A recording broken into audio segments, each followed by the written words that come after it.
ನಮ್ಮ ಭಾಷೆ. ಕೃತಿಕಾರರ ಪರಿಚಯ. ಕವಿ ಎಂ ಮರಿಯಪ್ಪ ಭಟ್ಟರು. ಕಾಲ 1906. ಸ್ಥಳ ದಕ್ಷಿಣ ಕನ್ನಡ ಜಿಲ್ಲೆ ಪುತ್ತೂರು ತಾಲೂಕಿನ ಕಬಕ ಗ್ರಾಮ. ವೃತ್ತಿ ದ್ರಾವಿಡ ಭಾಷೆಗಳನ್ನು ತುಲನಾತ್ಮಕ ಅಧ್ಯಯನ ಮಾಡುವುದರೊಂದಿಗೆ ನಿಘಂಟು ರಚನೆಯಲ್ಲಿ ಅನುಪಮ ಸೇವೆಗೈದವರು. ಮದ್ರಾಸು ವಿಶ್ವವಿದ್ಯಾನಿಲಯದಲ್ಲಿ ಕನ್ನಡ ಪ್ರಾಧ್ಯಾಪಕರಾಗಿ ದುಡಿದವರು. ಕೃತಿಗಳು: ತುಳು ಇಂಗ್ಲಿಷ್ ನಿಘಂಟು, ಅಭಿನವ ಮಂಗರಾಜನ ನಿಘಂಟು, ಜಾತಕ ತಿಲಕಂ, ಛಂದಸ್ಸಾರ. ಪ್ರಶಸ್ತಿಗಳು: ಕರ್ನಾಟಕ ಸರ್ಕಾರದ ಪುರಸ್ಕಾರ, ಸಾಹಿತ್ಯ ಅಕಾಡೆಮಿ ಪ್ರಶಸ್ತಿ. ಆಕರ ಗ್ರಂಥ. ಪ್ರಸ್ತುತ ಗದ್ಯ ಭಾಗವನ್ನು ಎಂ ಮರಿಯಪ್ಪ ಭಟ್ಟ ಅವರ ಕನ್ನಡ ಸಂಸ್ಕೃತಿ ಕೃತಿಯಿಂದ ಆರಿಸಲಾಗಿದೆ. ಒಂದು ವಾಕ್ಯ. ಭಾಷೆ ಯಾವುದಕ್ಕೆ ಸಾಧನವಾಗಿದೆ? ನಮ್ಮ ಸುತ್ತಮುತ್ತಲಿನವರೊಡನೆ ವ್ಯವಹರಿಸುವುದಕ್ಕೆ ಹಾಗೂ ವಿಚಾರ ವಿನಿಮಯ ಮಾಡುವುದಕ್ಕೆ ಭಾಷೆ ಒಂದು ಅಮೂಲ್ಯ ಸಾಧನವಾಗಿದೆ. ಪ್ರಾಣಿಗಳು ತಮ್ಮ ಮಕ್ಕಳಿಗೆ ಯಾವ ವಿಚಾರವಾಗಿ ತರಬೇತು ಕೊಡುತ್ತವೆ? ಪ್ರಾಣಿಗಳು ತಮ್ಮ ಮಕ್ಕಳಿಗೆ ಚಲನವಲನಗಳ ವಿಷಯವಾಗಿ, ಆಹಾರ ವಿಚಾರಗಳ ವಿಚಾರವಾಗಿ ತರಬೇತು ಕೊಡುತ್ತವೆ. ಮನುಷ್ಯನಿಗೆ ಲೆಕ್ಕವಿಡುವ ಅವಶ್ಯಕತೆ ಯಾವಾಗ ಉಂಟಾಯಿತು? ನವಶಿಲಾಯುಗದ ಮಾನವ ಸಂಚಾರಿ ಜೀವನವನ್ನು ತ್ಯಜಿಸಿ ಒಂದೆಡೆ ಬೀಳು ಬಿಟ್ಟು ಆಸ್ತಿ, ಮನೆ, ಬದುಕು ಮೊದಲಾದ ಭಾವನೆಗಳನ್ನು ತಿಳಿಯುವುದಕ್ಕೆ ಎಂದು ಮನಸ್ಸು ಮಾಡಿದನೋ ಅಂದಿನಿಂದ ಮನುಷ್ಯನಿಗೆ ಲೆಕ್ಕವಿಡುವ ಅವಶ್ಯಕತೆ ಉಂಟಾಯಿತು. ಎಣ್ಣೆ ತುಪ್ಪದ ಮಿಶ್ರಣ ಬೇಡವೆಂದು ಹೇಳಿದವರು ಯಾರು? ಎಣ್ಣೆ ತುಪ್ಪದ ಮಿಶ್ರಣ ಬೇಡವೆಂದು ಹೇಳಿದವರು ನಯಸೇನ. ಕನ್ನಡಕ್ಕೆ ಪರ್ಷಿಯನ್ ಶಬ್ದಗಳು ಯಾವಾಗ ಬಂದವು? ಮೊಹಮ್ಮದೀಯರ ಆಳ್ವಿಕೆಯ ಅವಧಿಯಲ್ಲಿ ಕನ್ನಡಕ್ಕೆ ಪರ್ಷಿಯನ್ ಶಬ್ದಗಳು ಬಂದವು. 2-3 ವಾಕ್ಯ. ವ್ಯಾವಹಾರಿಕ ಮತ್ತು ಗ್ರಾಂಥಿಕ ಭಾಷೆಯ ಲಕ್ಷಣಗಳೇನು? ವ್ಯಾವಹಾರಿಕವೆಂದರೆ ಜೀವದ್ಭಾಷೆ. ಅದರಲ್ಲಿ ಜನರು ಮಾತನಾಡುತ್ತಾರೆ, ವ್ಯವಹರಿಸುತ್ತಾರೆ. ಕನ್ನಡ, ತಮಿಳು, ತೆಲುಗು, ತುಳು, ಮರಾಠಿ, ಉರ್ದು, ಇಂಗ್ಲಿಷ್ ಇದಕ್ಕೆ ಉದಾಹರಣೆ. ಗ್ರಾಂಥಿಕವೆಂದರೆ ಅಭಿವೃದ್ಧಿ ಹೊಂದಿ ಗ್ರಂಥ ರಚನೆಯಲ್ಲಿ ಉಪಯೋಗವಾದ ಭಾಷೆ. ಸಂಸ್ಕೃತ, ಕನ್ನಡ, ಇಂಗ್ಲಿಷ್, ಪಾಳಿ ಇತ್ಯಾದಿ ಈ ವರ್ಗಕ್ಕೆ ಉದಾಹರಣೆ. ಲಿಪಿಯ ಜಾಡು ಆರಂಭಗೊಂಡ ಬಗೆ ಹೇಗೆ? ಪ್ರಾಕ್ತನ ವಿಮರ್ಶಕ ಸೂಮರ್, ನೈಲ್, ಕ್ರೀಟಗಿರಿ ಇತ್ಯಾದಿ ಪ್ರದೇಶಗಳಲ್ಲಿ ಉಪಲಬ್ಧವಾದ ಅತ್ಯಂತ ಪುರಾತನ ಅವಶೇಷಗಳಲ್ಲಿ ವ್ಯಾಪಾರ ವ್ಯವಹಾರ ಲೆಕ್ಕಗಳಿಗೆ ಸಂಬಂಧಿಸಿದ ಲಿಪಿ ಸಾಕ್ಷ್ಯಗಳನ್ನು ಕಂಡುಕೊಂಡಿದ್ದಾರೆ. ಇದೇ ಲಿಪಿಯ ಮೊದಲಿನ ಜಾಡು. ಲಿಪಿಯ ಮೂಲಕ ಜ್ಞಾನ ಭಂಡಾರ ಯಾವ ರೀತಿ ಭದ್ರವಾಯಿತು? ಲೆಕ್ಕಪತ್ರಗಳನ್ನಿಡಲು ಉಪಯುಕ್ತವಾದ ಮೂಲ ಲಿಪಿಯನ್ನು ಮತ್ತಷ್ಟು ಪರಿಷ್ಕರಿಸುತ್ತಾ ಸುಂದರವಾದ ಸಾಹಿತ್ಯ ಕೃತಿಯನ್ನು ಬರೆದಿಡುವುದನ್ನು ಮಾನವ ಕಲಿತುಕೊಂಡ. ಆ ಲಿಪಿಯ ಮೂಲಕ ಪರಂಪರೆಯಿಂದ ಬಂದ ಎಷ್ಟೋ ವಿಷಯಗಳನ್ನು ಬರೆದಿಡಲು ಸಾಧ್ಯವಾಯಿತು. ಜ್ಞಾನ ಭಂಡಾರ ಭದ್ರವಾಯಿತು. ಕನ್ನಡ ಭಾಷೆ ಹದಗೊಂಡದ್ದು ಹೇಗೆ? ಅನೇಕ ಕವಿಗಳು ಕನ್ನಡ ಅಭಿವೃದ್ಧಿ ಹೊಂದಬೇಕಾದರೆ ಕನ್ನಡ ಪದಗಳ ಬಳಕೆ ಹೆಚ್ಚಾಗಬೇಕೆಂದು ಸಾರಿದ್ದಾರೆ. ಅಂಥವರ ವಾಣಿಯಿಂದ ಕನ್ನಡದ ವೀಣೆ ಮೃದು ಮಧುರವಾಗಿ ಮಿಡಿಯಿತು. ಮುಂದೆ ಬಸವೇಶ್ವರ, ಅಲ್ಲಮಪ್ರಭುಗಳಂತಹ ಶರಣವೇಣ್ಯರು, ಚಾಮರಸ ಕುಮಾರವ್ಯಾಸರಂತಹ ಕವಿಪುಂಗವರು, ಪುರಂದರದಾಸ ಕನಕದಾಸರಂತಹ ದಾಸಶ್ರೇಷ್ಠರು ಸುಲಭ ಮಾರ್ಗವನ್ನೇ ತುಳಿದರು. ತಮ್ಮ ತಮ್ಮ ಅನುಭವಾನುಸಾರಗಳನ್ನು ಸುಲಭವೂ ಸುಂದರವೂ ಸಹಜವೂ ಆದ ಮಾತುಗಳಿಂದ ಹೃದಯ ಮುಟ್ಟುವಂತೆ ಅಭಿವ್ಯಕ್ತಪಡಿಸಿದರು. ಹೀಗೆ ಕನ್ನಡ ಭಾಷೆ ಹದಗೊಂಡಿತು. ಆಂಗ್ಲ ಭಾಷೆ ವಿಶ್ವವ್ಯಾಪಿಯಾಗಲು ಕಾರಣವೇನು? ದೇಶ ವಿದೇಶಗಳ ಭಾಷೆ ಹಾಗೂ ಸಾಹಿತ್ಯ ಸಂಸ್ಕೃತಿಯನ್ನು ಆಂಗ್ಲ ಪಂಡಿತರು ಮುಕ್ತ ಮನಸ್ಸಿನಿಂದ ಅಭ್ಯಸಿಸಿದರು. ತನ್ಮೂಲಕ ತಮ್ಮ ಭಾಷೆ ಮತ್ತು ಸಾಹಿತ್ಯವನ್ನು ಹಿಗ್ಗಿಸಿದರು, ಅರಳಿಸಿದರು.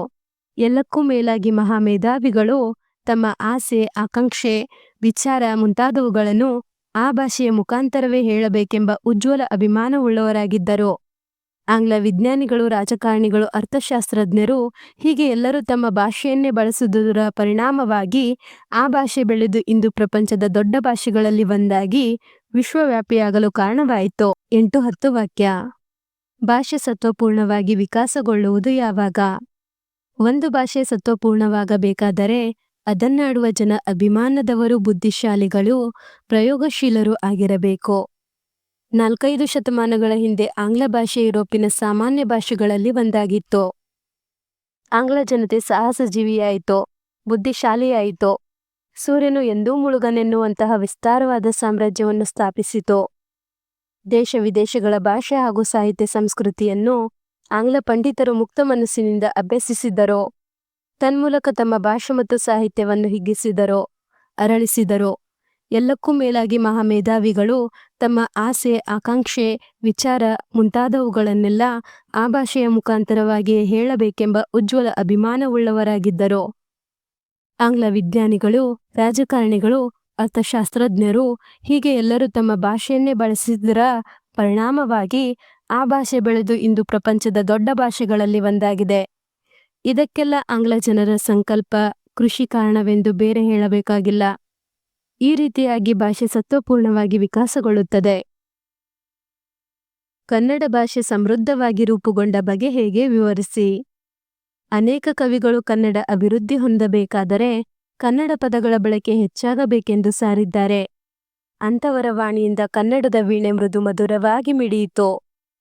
ಮುಂದೆ ಬಸವೇಶ್ವರ, ಅಲ್ಲಮಪ್ರಭುಗಳಂತಹ ಶರಣವೆಣ್ಯರು, ಚಾಮರಸ ಕುಮಾರವ್ಯಾಸರಂತಹ ಕವಿಪುಂಗವರು, ಪುರಂದರದಾಸ ಕನಕದಾಸರಂತಹ ದಾಸಶ್ರೇಷ್ಠರು ಸುಲಭ ಮಾರ್ಗವನ್ನೇ ತುಳಿದರು. ತಮ್ಮ ತಮ್ಮ ಅನುಭವ ಸಾರಗಳನ್ನು ಸುಲಭವೂ ಸುಂದರವೂ ಸಹಜವೂ ಆದ ಮಾತುಗಳಿಂದ ಹೃದಯ ಮುಟ್ಟುವಂತೆ ಅಭಿವ್ಯಕ್ತಪಡಿಸಿದರು. ಹೀಗೆ ಕನ್ನಡ ಭಾಷೆ ಹದಗೊಂಡುದರಿಂದ ಅದು ಸುಲಿದ ಬಾಳೆಹಣ್ಣಿನಂತೆ, ಸಿಗುರು ತೆಗೆದ ಕಬ್ಬಿನಂತೆ, ಉಷ್ಣವಳಿದ ಹಾಲಿನಂತೆ ಸುಲಭವೂ ರುಚಿಯುಳ್ಳದ್ದು ಆಗಿದೆ ಎಂದು ಕವಿ ಮಹಾಲಿಂಗರಂಗ ಉದ್ಘೋಷಿಸಲು ಸಾಧ್ಯವಾಯಿತು. ಹೀಗೆ ಇವರೆಲ್ಲರ ಪ್ರಯತ್ನದಿಂದಾಗಿ ಕನ್ನಡ ಭಾಷೆ ಸಮೃದ್ಧವಾಗಿ ರೂಪುಗೊಂಡಿತು. ಸಂದರ್ಭ ಸ್ವಾರಸ್ಯ. ಸಂಸ್ಕೃತಿಯ ಇತಿಹಾಸ ಉಳಿಯಿತು. ಆಯ್ಕೆ.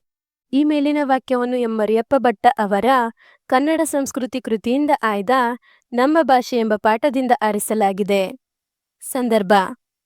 ಲೆಕ್ಕಪತ್ರಗಳನ್ನು ಇಡಲು ಉಪಯುಕ್ತವಾದ ಮೂಲಲಿಪಿಯನ್ನು ಮತ್ತಷ್ಟು ಪರಿಷ್ಕರಿಸುತ್ತಾ ಸುಂದರವಾದ ಸಾಹಿತ್ಯ ಕೃತಿಗಳನ್ನು ಬರೆದಿಡುವುದನ್ನು ಮಾನವ ಕಲಿತುಕೊಂಡ.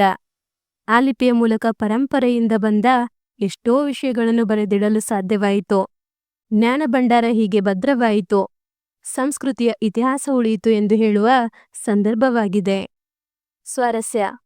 ಸಂಸ್ಕೃತಿಯ ಇತಿಹಾಸ ಉಳಿದಿದ್ದರಿಂದಲೇ ಪ್ರಗತಿಪಥ ಸುಗಮವಾಯಿತು ಎನ್ನುವುದು ಸ್ವಾರಸ್ಯಕರವಾಗಿದೆ. ತಕ್ಕುದೇ ಬೆರಸದೃತ ಮುಮಂ ತೈಲ ಮುಮಂ. ಆಯ್ಕೆ. ಈ ಮೇಲಿನ ವಾಕ್ಯವನ್ನು ಎಂ ಮರಿಯಪ್ಪ ಭಟ್ಟ ಅವರ ಕನ್ನಡ ಸಂಸ್ಕೃತಿ ಕೃತಿಯಿಂದ ಆಯ್ದ ನಮ್ಮ ಭಾಷೆ ಎಂಬ ಪಾಠದಿಂದ ಆರಿಸಲಾಗಿದೆ. ಸಂದರ್ಭ. ವೈದಿಕ ಹಾಗೂ ಜೈನ ಧಾರ್ಮಿಕ ತತ್ವಗಳನ್ನು ಕನ್ನಡದಲ್ಲಿ ಬರೆಯಬೇಕೆನ್ನುವ ಅಭಿಲಾಷೆಯಿಂದ ಅನೇಕ ಪಂಡಿತರು ಅನೇಕ ಕಾವ್ಯಗಳನ್ನು ರಚಿಸಿದರು. ಆದರೆ ಅವರಲ್ಲಿ ಕನ್ನಡವನ್ನು ಸಂಸ್ಕೃತಮಯವನ್ನಾಗಿ ಮಾಡಿದರು. ಕನ್ನಡ ಮಾತ್ರ ತಿಳಿದವರಿಗೆ ಇದು ಕಬ್ಬಿಣದ ಕಡಲೆಯೇ ಆಯಿತು.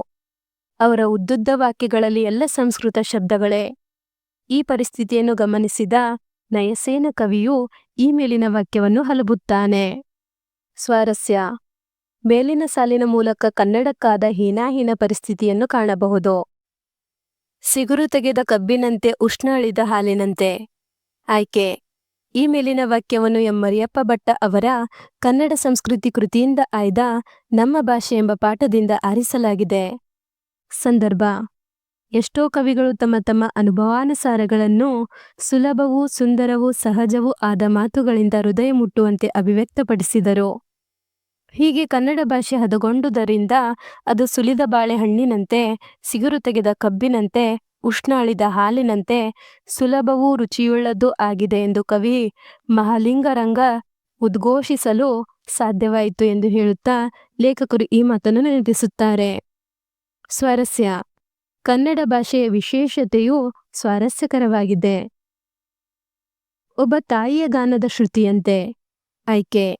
ಈ ಮೇಲಿನ ವಾಕ್ಯವನ್ನು ಎಂ ಮರಿಯಪ್ಪ ಭಟ್ಟ ಅವರ ಕನ್ನಡ ಸಂಸ್ಕೃತಿ ಕೃತಿಯಿಂದ ಆಯ್ದ ನಮ್ಮ ಭಾಷೆ ಎಂಬ ಪಾಠದಿಂದ ಆರಿಸಲಾಗಿದೆ. ಸಂದರ್ಭ. ಎಲ್ಲ ಭಾಷೆಗಳು ಅಷ್ಟೇ. ಒಬ್ಬ ತಾಯಿಯ ಗಾನದ ಶ್ರುತಿಯಂತೆ.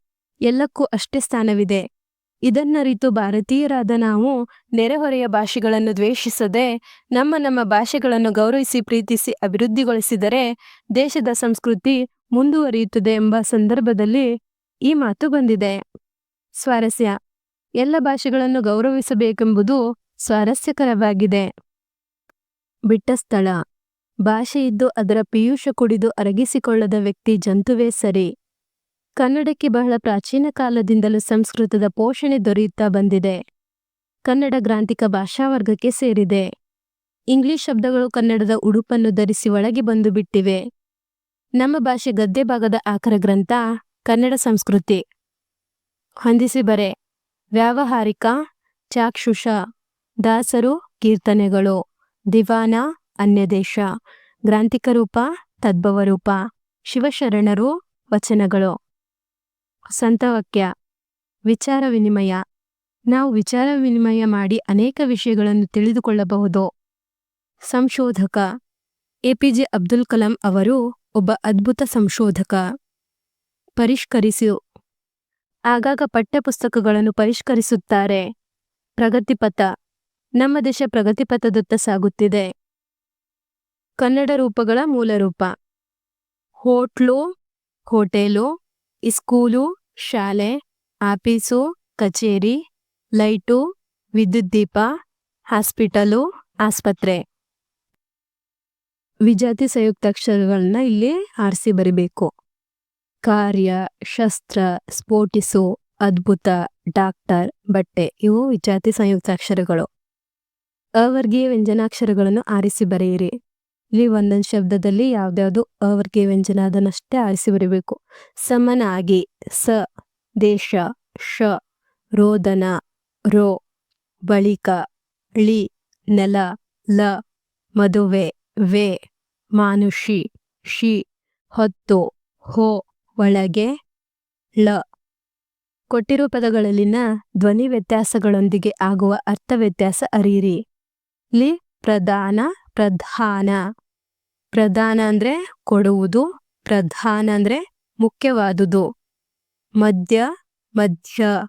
ಮಧ್ಯ ಹೆಂಡ, ಮಧ್ಯ ನಡುವೆ. ಹುಣ್ಣು ಉಣ್ಣು. ಹುಣ್ಣು ಗಾಯ, ಹುಣ್ಣು ತಿನ್ನು. ಸುಳಿ ಸುಲಿ. ಸುಳಿ ಚಕ್ರಾಕಾರದ ಸುತ್ತು, ಸುಲಿ ಸಿಪ್ಪೆ ಬಿಡಿಸು. ಮೊದಲೆರಡು ಪದಗಳಿಗಿರುವ ಸಂಬಂಧದಂತೆ ಮೂರನೇ ಪದಕ್ಕೆ ಸರಿಹೊಂದುವ ನಾಲ್ಕನೇ ಪದವನ್ನು ಬರೆಯಿರಿ. ಕ, ಗ ಅಲ್ಪಪ್ರಾಣಾಕ್ಷರಗಳು, ಛ, ಝ ಮಹಾಪ್ರಾಣಾಕ್ಷರಗಳು. ವರ್ಗೀಯ ವ್ಯಂಜನಾಕ್ಷರಗಳು 25, ಅವರ್ಗೀಯ ವ್ಯಂಜನಾಕ್ಷರಗಳು 9. ಆ, ಇ, ಉ ದೀರ್ಘಸ್ವರಗಳು, ಅ, ಇ, ಉ, ರು ಹ್ರಸ್ವಸ್ವರಗಳು. ಸ್ವರಗಳು 13, ಯೋಗವಾಹಗಳು 2. ಧನ್ಯವಾದಗಳು. ಈ ವಿಡಿಯೋನ ಒಂದೆರಡು ಬಾರಿ ನೋಡಿ ಹಾಗೂ ಪರೀಕ್ಷೆಗಳಲ್ಲಿ ಅತಿ ಹೆಚ್ಚಿನ ಅಂಕಗಳನ್ನು ಗಳಿಸಿರಿ.